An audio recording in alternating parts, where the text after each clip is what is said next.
Bonjour, je suis Richard Murphy et voici la 26e vidéo de la série sur l'importance de la transparence fiscale que j'anime, réalisée conjointement par l'Université de Sheffield, où je travaille en tant que professeur de pratique comptable, l'Initiative mondiale pour la transparence fiscale et l'International Budget Partnership.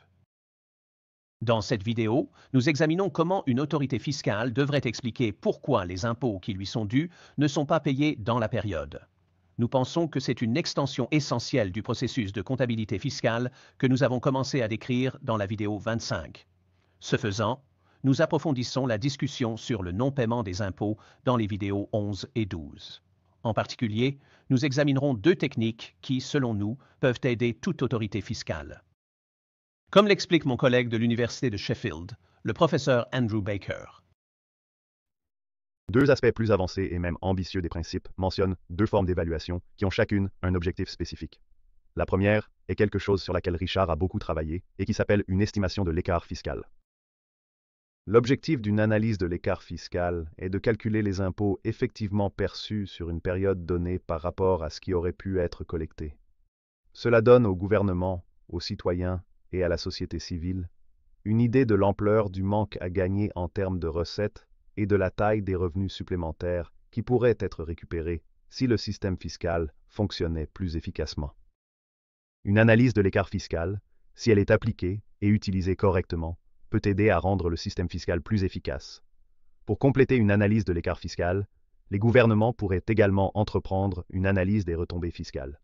Une analyse des retombées est une méthodologie d'examen des processus et des expériences au sein d'un système fiscal pour identifier où se situent les contradictions, les faiblesses et les risques dans ce système fiscal, puis les classer en fonction du risque réel qu'il crée. Nous avons créé un modèle pour guider une telle enquête systématique.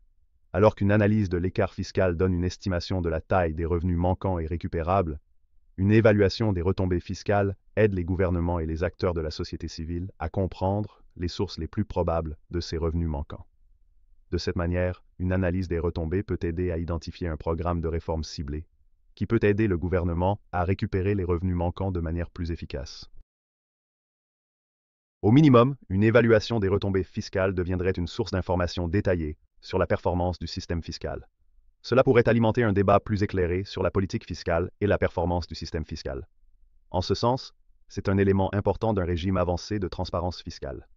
Si la transparence fiscale elle-même fonctionne souvent sur un cycle annuel, les écarts fiscaux pourraient également être rapportés sur une base annuelle. Donner au gouvernement et au public une idée de savoir si l'écart fiscal augmente ou diminue. Les évaluations des retombées sont plus substantielles et seraient peut-être effectuées tous les 3 ou 4 ans. Elles pourraient ensuite être rapportées en parallèle avec les estimations de l'écart fiscal. Cela permettrait aux sociétés de réfléchir collectivement aux mesures à prendre pour remédier à toute sous-performance du système fiscal. Ces processus sont inclus dans les principes de transparence fiscale des dons aspirants. Mais comme l'explique Andrew, il développe des idées que nous avons déjà abordées dans cette série. Avoir un système fiscal transparent ainsi que des politiques fiscales transparentes et informées, qui peuvent être évaluées en termes de performance et de mesures dans laquelle elles atteignent leurs objectifs déclarés, nécessite plus que la simple publication de données.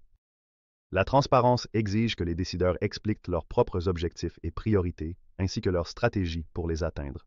Cela implique d'être clair sur les hypothèses formulées et de fournir une explication sur les raisons pour lesquelles ces hypothèses sont justifiées, ainsi que sur la manière dont elles se rapportent aux objectifs plus larges de la politique sociale et économique du gouvernement.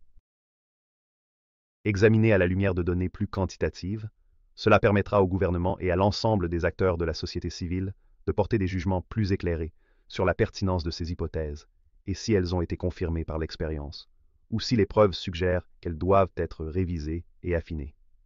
Cela nécessitera également une réflexion sur qui bénéficie de certaines politiques fiscales et pourquoi ils en bénéficient, en tenant généralement compte de cela par source de revenus et groupe social. De plus, à une époque où certains gouvernements tentent d'offrir des exonérations fiscales et des incitations pour encourager l'investissement et la croissance de manière très différenciée, il est nécessaire de scruter attentivement qui bénéficie de ces politiques et leurs implications en termes de distribution et de croissance. Si la fiscalité doit être véritablement transparente et non une série opaque de faveurs et d'avantages complexes et partiellement dissimulés, de telles mesures sont cruciales. La déviation par rapport aux résultats anticipés est un thème majeur dans les principes intermédiaires. Les impôts peuvent être imprévisibles et incertains. Les attentes peuvent être déjouées. Et les tendances peuvent changer. Lorsque cela se produit, le rôle d'un bon gouvernement n'est pas de se cacher ou de prétendre que cela n'a pas eu lieu, mais de réfléchir de manière critique. Expliquer les écarts et les résultats inattendus fait partie d'une bonne gouvernance fiscale transparente. C'est pourquoi nous accordons tant d'importance à cette question.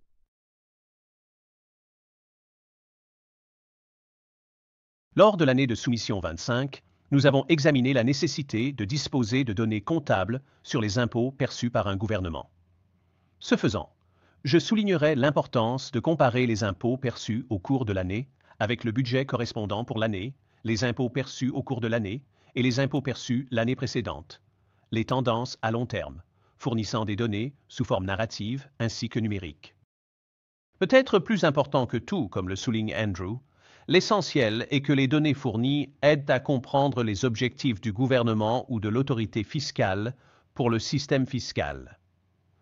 Les évaluations des écarts fiscaux et des retombées fiscales sont conçues individuellement et ensemble pour aider à atteindre cet objectif. Dans la prochaine vidéo, nous examinerons les écarts fiscaux, avant de passer aux retombées fiscales.